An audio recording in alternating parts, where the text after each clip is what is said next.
All right. I will officially get us started. Welcome everyone to Winds of Change, State Perspectives on Building a Sustainable Offshore Wind Industry. My name is Ava Ibanez, and I am the project manager for ocean policy at the National Caucus of Environmental Legislators, and it is my pleasure to serve as this session's moderator. During this session, we'll be joined by hopefully 3 different state legislators, former and current, to discuss the status of the offshore wind industry in their states and learn about the role that states have when it comes to offshore wind policy. We hope the audience will walk away with a better understanding of the important role that states play in offshore wind, how states are working to ensure that the industry is built equitably, and why stakeholder as well as intergovernmental collaboration is absolutely critical.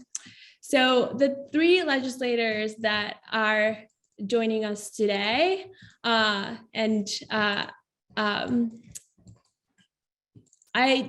believe we have 2 legislators here with us today.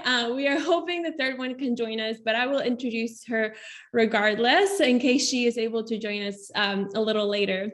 So with us, we have Senator David Waters from New Hampshire. Senator Waters is the Vice Chair of the Transportation Committee and a member of the Capital Budget and Energy and Natural Resources Committees. We also have former Representative Genevieve McDonald from Maine. Representative McDonald is a former member of the Maine House of Representatives, where she served on the Marine Resources Committee and as a member of the Maine Climate Council. Currently, she is the Marine Affairs and Fisheries Liaison for New England Aquaventus. And finally, hoping that she can join us, Senator Loveland from Washington. Senator Loveland is the Vice Chair of the Energy, Environment, and Technology Committee and a member of the Housing and Local Government and Transportation Committees. So with those introductions and without further ado, I would like to start us off with some questions. And I would like to start this conversation with a bit of an update from our panelists. Specifically, I would like our audience to know what is going on in each of your states. We have 3 different states represented in this panel with projects at various stages. So can each of you give a brief summary of where your state is at in terms of offshore wind development? And I will start with you, Senator Waters. Well, thank you, Ava. Thanks to NCEL and thanks to the National Marine Sanctuary Foundation for this opportunity. In New Hampshire, Governor Sununu in 2019 called for the Bureau of Ocean Energy Management to create the Gulf of Maine Task Force for Massachusetts, New Hampshire, and Maine to develop offshore wind resources. In 2020, my legislation created a New Hampshire Commission on Offshore Wind and Port Development, a broadly based commission of state agencies, legislators, businesses, labor, educational institutions, fisheries, environmental representatives, and of course, utilities to prepare the state for the industry. The governor issued executive orders for port study and just now for an extensive consultant report on workforce, energy, port infrastructure, and environmental impacts. And that will run over the next few months. BOEM held its initial meeting in 2019, but for various agency reasons and the COVID epidemic, a further meeting was delayed until May of 2022. At that meeting last month, an aggressive timetable for release of initial maps, stakeholder consulting, and an auction by mid to late 2024 was released. And New Hampshire will hold an offshore wind industry summit later this summer. Now, some people have called the Gulf of Maine the Saudi Arabia of wind power due to the strength and the wind resources. But there are challenges related to floating tower technology, the environment, onshoring the power, grid upgrades, and workforce, which the state will have to address through collaboration and legislation in the next 2 or 3 years. New Hampshire has a great port, other coastal facilities, and a strong manufacturing and technological industries to support the industry. So we're ready to get to work. Thank you. Thank you, Senator Waters. Thank you, Senator Waters. I had a bit of a technical glitch there. Former Rep. McDonald, if you want to go ahead and give your update. Sure, thank you. And thank you so much for having me today. It's great to see everyone. So Maine currently has two offshore wind projects in the development stage, a single turbine test demonstration site located in state waters near Monhegan Island. The demonstration site is a public-private partnership between the University of Maine, RWE, and Diamond Offshore Wind. The technology was developed by the University of Maine and purposefully designed to be built in Maine and deployed in the deep waters of the Gulf of Maine. It is supported in part by funding from the Department of Energy and is poised to be the first offshore wind turbine, floating offshore wind turbine deployed in the United States. The state of Maine has also applied to the Bureau of Ocean Energy Management for a 10 to 12 turbine research array located approximately 30 miles from shore in federal waters off southern Maine. We also have the Maine Offshore Wind Roadmap, the Maine Offshore Wind Port Advisory Group, and launching soon the Maine Offshore Wind Research Consortium. Thank you. Thank you so much, both of you, for those comprehensive updates. So now I would like us to dive a little bit deeper and talk about what states and state legislators are currently doing regarding this novel industry in the United States. Senator Waters, I will throw it back to you. Could you talk about some of the legislation that recently passed in New Hampshire and also explain its effect on offshore wind and its impact on communities?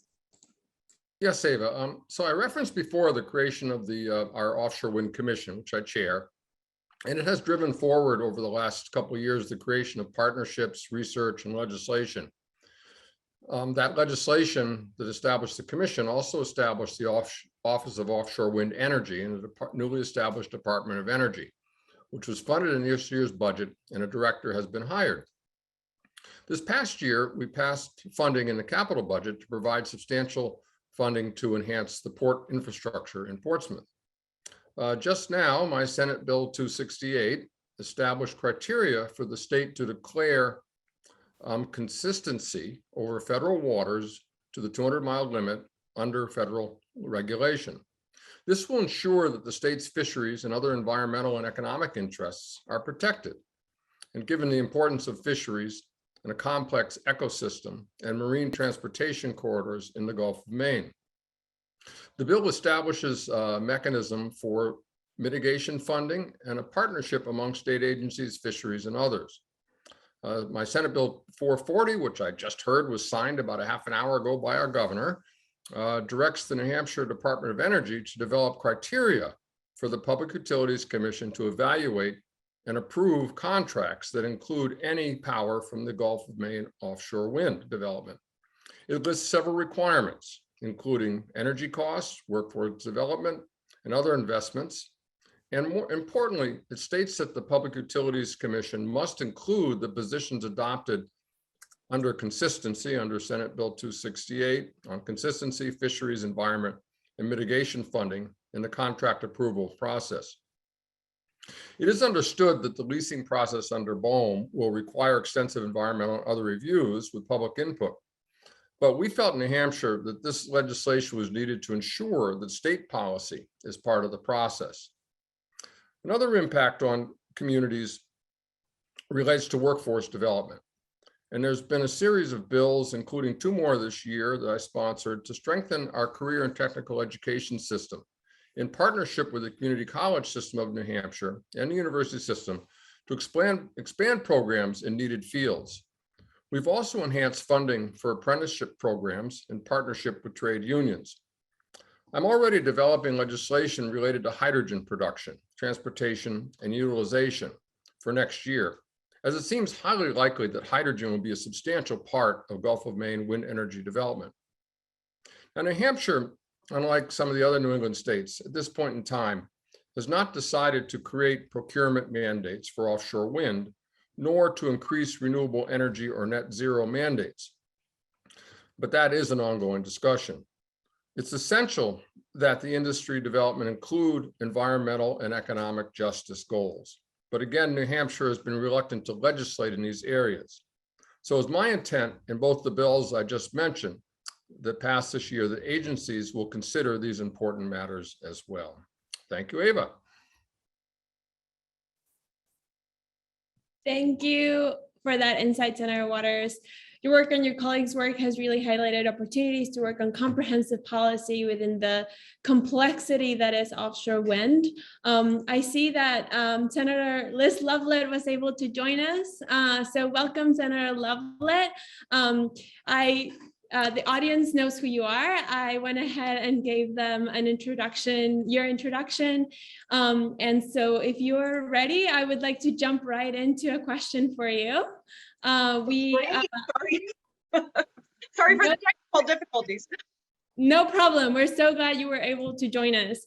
And so if you could give us a quick update on where things are at regarding offshore wind in Washington, and then talk about a different type of role that states have in this entire process, and that is the state's role in the stakeholder process. We know that communities need to be at the center of planning. So how has Washington approached stakeholder engagement? And I can repeat my question because I know there was a lot in there, but I will let you take it. All right. Thank you so much. I'm actually getting kind of feedback on my end. Does anybody else do that? Okay. Actually, I think it's unique to you. Okay. I'll try to work with that because I can hear myself away. At any rate. So right now where we are in Washington is there has been an unsolicited bid offshore, and they're going through the process. I'm sorry, maybe if everybody mute, just in case that helps. Oh, it's so weird. I'm getting really weird feedback. Great technology. Let me try this. So this unsolicited bid has come in, and now the BOEM is in there doing the initial stakeholdering. My understanding is once the bid has come in, then they have to open it up for the competitive bidding process. And so next they open up the auction. So that will be the pending steps.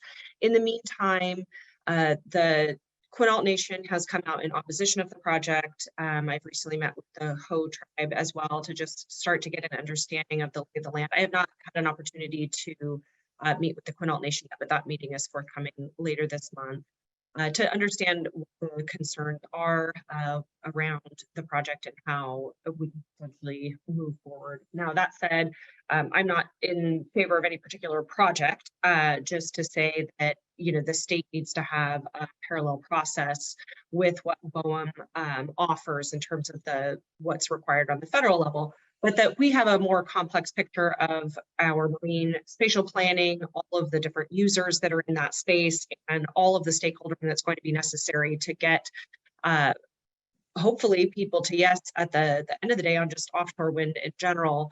Whether or not it will be this particular project will remain to be seen and have to stand on its own merits and its own ability to be stakeholdered with the tribes to understand those concerns. So we heard pretty explicitly that one of the main groups that hasn't been at the table has been the fishery. And so especially for Washington State, where our tribes co-manage our fishery, it's incredibly important to make sure that that marine user sector is engaged early and often in order to make sure that their needs are being met. There's a lot of onshore infrastructure and transmission line issues that are being kind of, I think, beginning to be examined by the utilities and looking at those pieces. But I mean, really, there's the piece of it that is the government to government relationships that we need to honor with the tribes to ensure that this is a transparent process where their needs are being met, that we are really looking at the impacts on wildlife and able to speak to the public about what those may be, especially when there's, I think, a lot of misinformation out there and the technology has matured a lot over the last decade. So I think there's a lot of reasons to think that we can certainly work within those parameters to deliver good results. And then really thinking about the localized both workforce and economic benefits, wanting to ensure that we're able to have enough local content to be able to make it meaningful for the areas that are doing the work. And additionally, that necessity for it to be able to be assembled at the port side really can't be overstated. They're incredibly difficult to move. So you really have to have just the right laydown area. So the partnership that's developing right now with the ports as well, to have those kinds of conversations about where we could potentially, not just on the manufacturing side, but on the actual just kind of key side delivery of these really massive structures, to be able to take them to sea. So for Washington, I think that there's, I certainly hope that we're working broadly on creating exciting energy sources that are clean and will help move us in the future, but want to make sure that the stakeholdering is meaningful, that it's purposeful, and that it's respectful. So a lot of steps between here and there. It's always a long process. And, I think Washington is also really well positioned to help with the supply chain. We have a lot of carbon fiber. We already have the expertise on installing wind turbines. So with proximity to Canada and the possibility of entering some kind of memorandum of understanding as West Coast states, which that's something that's been kind of suggested, but certainly hasn't had pen to paper on it. So looking to collaborate. Thank you so much, Senator Lovelet. I will now move on to former Representative McDonald. I know that stakeholders have also played a huge part in Maine's legislative history with offshore wind. So would you be able to tell us more about that history and how Maine got to where it is today with its 2 active projects? Sure, absolutely. So Maine's offshore wind initiative is the accumulation of over a decade of policymaking. In 2019, Governor Baldacci created the Ocean Energy Task Force. During this time, Maine established offshore wind energy goals, 5 gigawatts by 2030, identified offshore wind energy demonstration areas, and created the permitting process for offshore wind demonstration projects. Last session, the Maine legislature passed LD 336 in support of the Maine Research Array, and LD 1916, an act to establish a moratorium on offshore wind power projects in Maine's territorial waters. While by title, this legislation may seem regressive, it was a good faith effort to reach a compromise with marine stakeholders. Maine has an extraordinarily robust commercial fishing fleet, with the majority of fishing activity taking place within state waters. In addition to the prohibition on state waters offshore wind development, this legislation created 7 seats for fisheries interests on the advisory board of the Maine Offshore Wind Research Consortium, and established important benchmarks the state has to meet before permits can be issued for infrastructure entering state waters for offshore wind projects located in federal waters.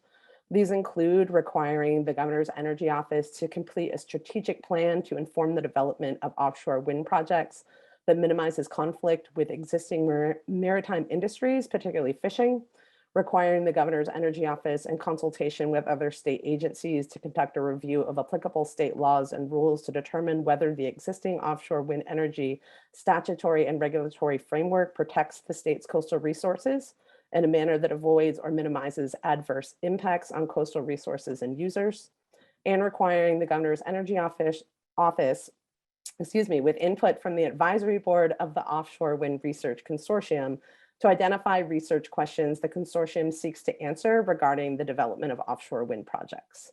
So we've had quite a history of legislation. We've certainly had some road bumps that we've hit, on the way here, but we have a robust stakeholder process in place, and that's our 3rd question. So I'm going to save that to tell you all about that.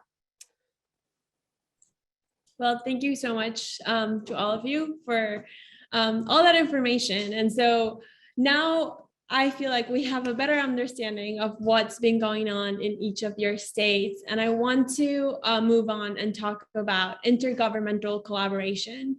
So as you have already pointed out, given the jurisdictional boundaries that exist in the ocean and the potential that offshore wind has to produce power as well as create jobs, federal state collaboration as well as interstate collaboration come into play. So Senator Lovelet, I will start with a question for you. Recognizing that the development of offshore wind will have an effect on the entire region, are there efforts amongst West Coast states to collaborate and address some of the specific challenges as well as opportunities in the area?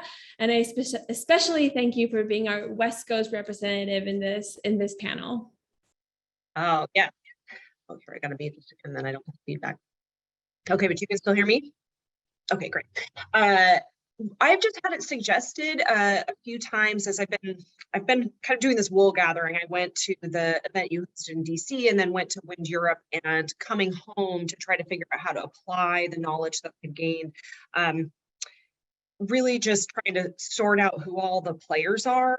So I've had the opportunity to speak to some folks in Oregon, but I do think that the direction we need to head is to have some kind of memorandum of understanding among the West Coast states. We're so similarly aligned in our energy policy, and we have Washington, California have a cabinet test program.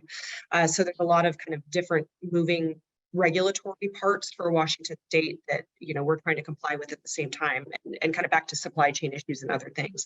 We, as far as I know, there's been no formal document created to try to figure out what that might look like. What are our problem statements that we're trying to solve?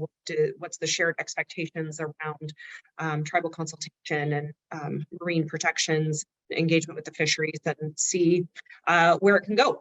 But at this point, that's definitely just out there in the ether. So if there's any West Coast, my fellow West Coast people on this call, please reach out, because I think the time is right for us to get some something together to ensure that we have a transparent and open collaborative process.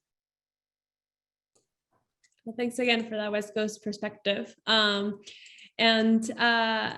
former Rep. McDonald, I will ask you now a question. So I want to also address the federal-state relationship, specifically coming from Maine. Could you give us some insight into the investment that the U.S. Department of Commerce made back in 2020 to support offshore wind power in Maine, and how that funding has impacted the state so far? Certainly. So in 2020, Maine received a $2.1 million grant from the Economic Development Association to conduct an offshore wind roadmap. This roadmap is comprised of 96 members, an advisory committee, and 4 working groups. Those working groups are dedicated to energy markets and strategies, supply chain, workforce development, marine transportation and ports, environment and wildlife, and a fisheries working group. There have been 50+ meetings since the beginning of July 2021, and the work will be completed in December of 2022. It's a robust public process that will serve as a strategic plan for offshore wind development in the Gulf of Maine. Thank you. Very promising. And finally, Senator Waters, New England states have identified the need for collaboration to build a reliable, equitable, and sustainable domestic supply chain. And I know you've been part of a lot of those conversations. Can you tell us more about these efforts and how they may impact competitiveness among states in your region? Well, it really is a great and unknown question so far. But I will say that the advantage of having the Gulf of Maine Task Force composed of the 3 states is that it requires cooperation in the development process. The states at the agency level are beginning discussions of how to cooperate on workforce development and on supply chain issues. And the region has just such a really strong manufacturing and advanced manufacturing base, as well as great resources and other technologies. But that said, there is much work to be done to integrate what is done for reliable, equitable, and sustainable domestic supply chain and labor force for the Gulf of Maine project. And with the developments to our south in the Bight of New York and off the southern New England coast, and of course, internationally. Massachusetts is already developing port infrastructure in New Bedford, and there is a major project planned for Salem, which could service the Gulf.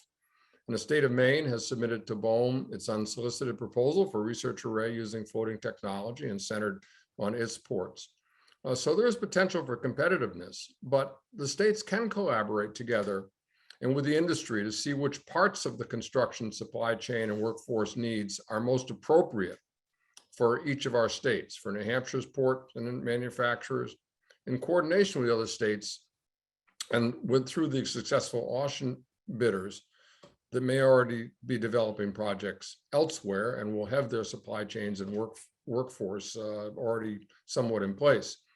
We'll be able to, I think, particularly coordinate the research needed on ocean floor mapping, fish stocks, and issues related to floating towers, transmission, and so forth, given the research infrastructure in the 3 states.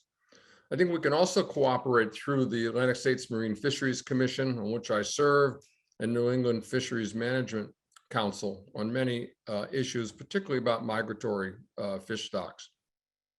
Aside from the BOEM process and discussions among the 3 states agencies, New Hampshire and the other states have set up registries for businesses.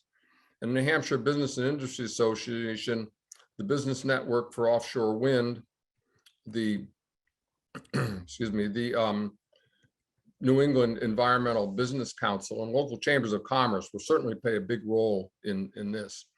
I do want to note in this context how important it is for New Hampshire to have a fully engaged federal delegation, including Senators Shaheen, Hassan, and Representative Pappas and Custer, who are working along with other senators and representatives along the coast on the issues of supply chain and workforce development.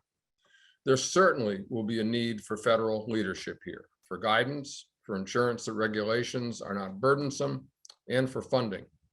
We also know we have a strong federal partners in the Department of Energy, Interior, Transportation, really across the government, as President Biden has directed. The opportunity here for sustainable industry for years to come means we have to do it right. We have to cooperate.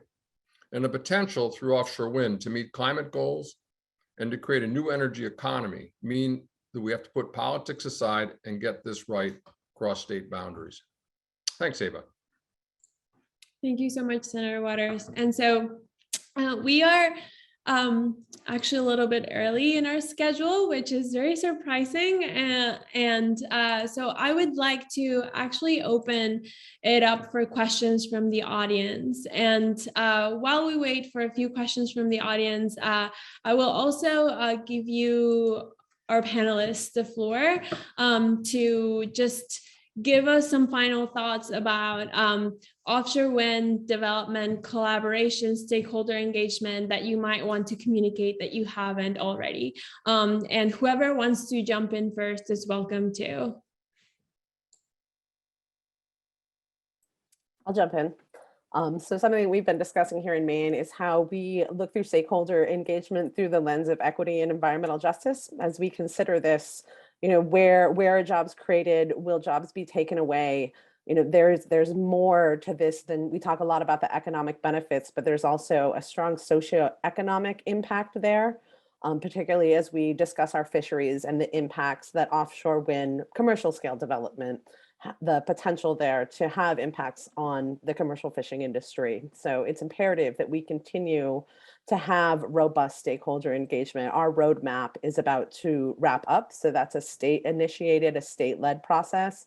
And it's going to be important. That roadmap is not just to inform current developers in the state, but anybody who may be applying for leases to the federal call areas. And so having consistency across developers in the processes that we're developing so that we don't build rapport with one developer for something, say gear loss claims, and then have a different developer with a completely different process. So it's important to continue that stakeholder engagement on the developer level and not just engage with the states, but also to be able to bring the developers together cohesively and have some communication and collaboration as we look at the potential of having multiple entities, not just in the state of Maine, Gulf of Maine, but also New Hampshire, Massachusetts, and throughout the Northeast. Yeah, and I'm just, I think, thanks so much, Genevieve, for that. And I do know that, Senator Shaheen and others pulled together a working group of coastal folks to map out a stakeholder engagement process, which is very thorough, very detailed, and it just is really what we need to do, because fishermen feel that any bottom lost is bottom lost, and also there's just a lot of anxieties about what this will do. My feeling, kind of as a takeaway here, is that I really hope the states can learn from each other. With offshore wind, given what's happening with our power and our situation, our climate, like we wish it was always everything was had happened 5 years ago, but here we are. I think that the Biden commitment to 30 by 30 is driving a lot of things, but I do think it also means that we have to learn from the experience of other places where steel is in the water, and what the regulatory framework is there, because we do have, I really think we really do, with good stakeholder engagement, we have to accelerate this process. I think too, we have to recognize that we are going to need major influx of funding for the grid. We are going to, in New England area, we might see rolling blackouts by this winter. We are overly dependent on natural gas right now, and we really have to get the transmission. That's going to be billions of dollars right there. I also think too, we got to future-proof this industry. I think we really have to be ready for the new technologies in hydrogen, in storage, and so many other things that we can do to provide fuels for manufacturing, for transportation, and so on. And we have the opportunity to really do that, and it means we can sustain growth in this industry and jobs for the area, and use the new energy economy to really uplift marginalized communities and provide real equitable opportunities.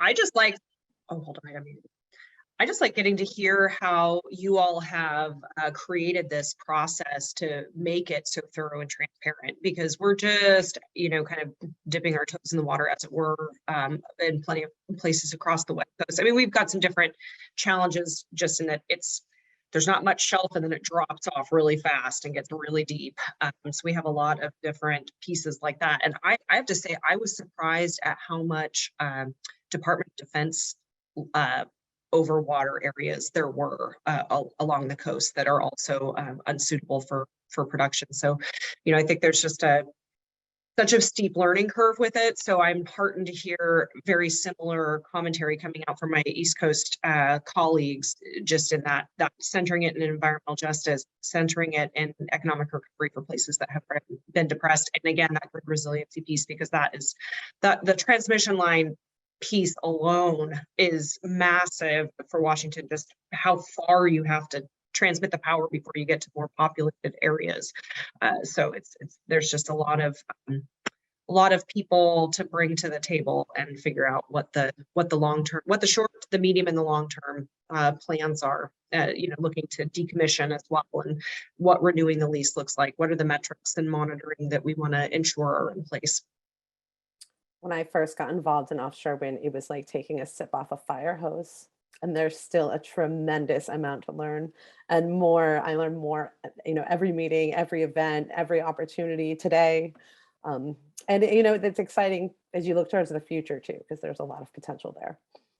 So going off of that, I'm curious if any of you could give some guidance in your respective states to people that want to learn more about offshore wind, that want to be more in tune with what's happening.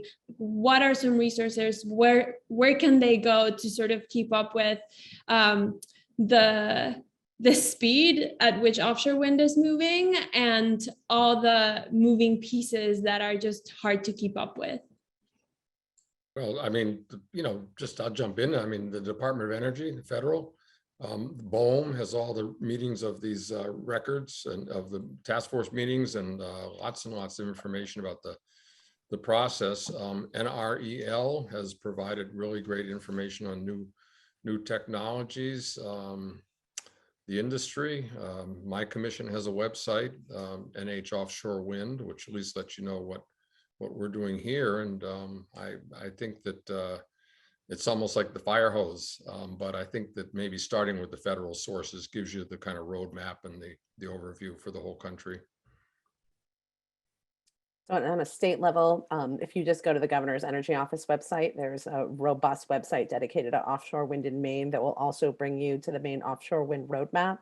I believe it also links to the Maine Department of Transportation and the Offshore Wind Port Advisory Group. I would presume that the Offshore Wind Research Consortium will also be listed there once that starts, and that should be starting, I think, anytime now. New England Aqua Ventus, if you go to our website, you can join our mailing list, and there's information provided there as well. Wonderful. Well, thank you for those recommendations. I don't see any questions coming in. That might be on my end, or that might just be that offshore wind is just that complex. I do want to ask one more question before I close this out. And that is, what would you say the role is when it comes to states that are not coastal, and sort of like their participation in the offshore wind industry as it is moving forward, and collaboration with the rest of the country. And whoever wants to take on that can jump in. Well, I mean, Gulf of Maine, I think for the initial phase, we got what, a $12 to $15 billion supply chain, and what, 8,000 parts involved, something. I mean, I don't know. I was you also know, thinking it's a supply lot. chain. So I think that the opportunity is there for, we're going to need manufacturing from all over the place, as well as workforce. But, because of the way in which the grid is set up by, ISO New England, these contracts for this power is going to be going to all the states in the regional grid operation. So I think that by necessity, if states are establishing renewable energy goals, they will have an opportunity through offshore wind to really participate in it as well. So I think it is one of those things where, I mean, there are very few states that don't have a coast, right? And you think about it, there is going to be offshore wind in the Great Lakes too, right? So in the Gulf, and I think that it's an opportunity for more collaboration. Thank you. And we do have question from the audience, and I believe you all have touched on this throughout this conversation, but more specifically, the question is how the states are working with their neighboring states when in some cases there's competition for new jobs, port development, and power purchasing. So that's the question. How are states working with their neighboring states, considering that competition exists? I'll jump in. I think that there is competitiveness around kind of workforce development. I mean, right now, no matter what you're doing out there, construction wise or manufacturing wise, we just don't really have a whole lot of people being trained up through the apprenticeship programs necessary to get the skills to be able to build some of these things. So I think there's a lot to be said about the way we could collaborate on workforce development. I mean, there's a whole branch of folks that are going to be there after the project has been up and running for a while. That's some on maritime side for us, of course, but then on the terrestrial side as well for doing the maintenance and operation. There's different drone technology. I mean, this is one place where I think Washington is going to be really interestingly situated. Is there's the drones that have to go underwater to pull the mooring lines up to the floating offshore, to the floating structures, and different technology that you can put in the turbine itself, so that if it is malfunctioning, you have real-time data on what's happening and sending out technicians.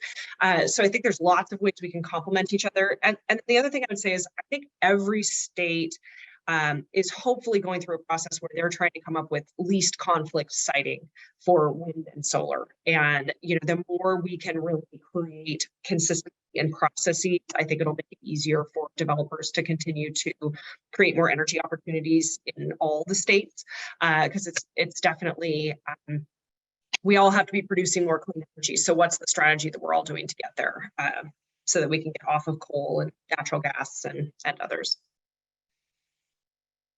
Thank you, Senator Lovelett. And I will finish with one last audience question, which I think is a very important question, actually. And that is, what are some misconceptions about offshore wind that you have debunked throughout your work and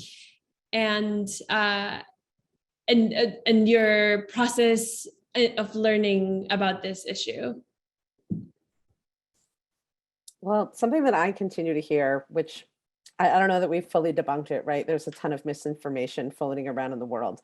But there's a lot of concern in the Gulf of Maine about the cable.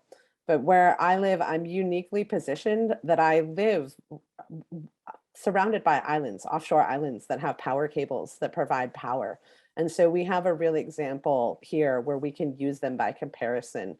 And so I hear a lot of concerns about EMF and burial depth, and those things are all valid, but we have lived experience here about how cables impact the marine ecosystem, and we have for many, many years. So we're fortunate to be able to provide what the actual levels of EMF that will be produced are compared to what you would experience in a lab. There's a study currently circulating that has the commercial fishing industry concerned. But when you look at existing projects and what levels are actually emitted, it's very different than, maybe an attention grabbing headline. And I live where there is the most profitable and prolific lobster bottom in New England, frankly. And we have cables going out to most of our offshore islands here. I guess I would throw in, kind of a big picture economic one, that there is a lot of, I think, misinformation about whether or not this industry is only surviving because it's subsidized, and whether or not you're actually going to get lower cost power. And I think, that the studies now are showing that the levelized cost of energy for this beats anything else. And that we are, if you look at the example, the most recent auction over in Denmark, they didn't have to subsidize it at all. In fact, the companies were paying for the opportunity to develop it. So the industry and the technology are maturing, and that's going to bring costs down. The other thing that I think we hear is that, well, this is not, the wind blows and the sun shines and it goes out and the wind stops and so on. I think that, so this can never really be a base load. And I think that we are going to see, well, in Gulf of Maine, I mean, it's an extremely reliable resource, and particularly when you most need it in the winter.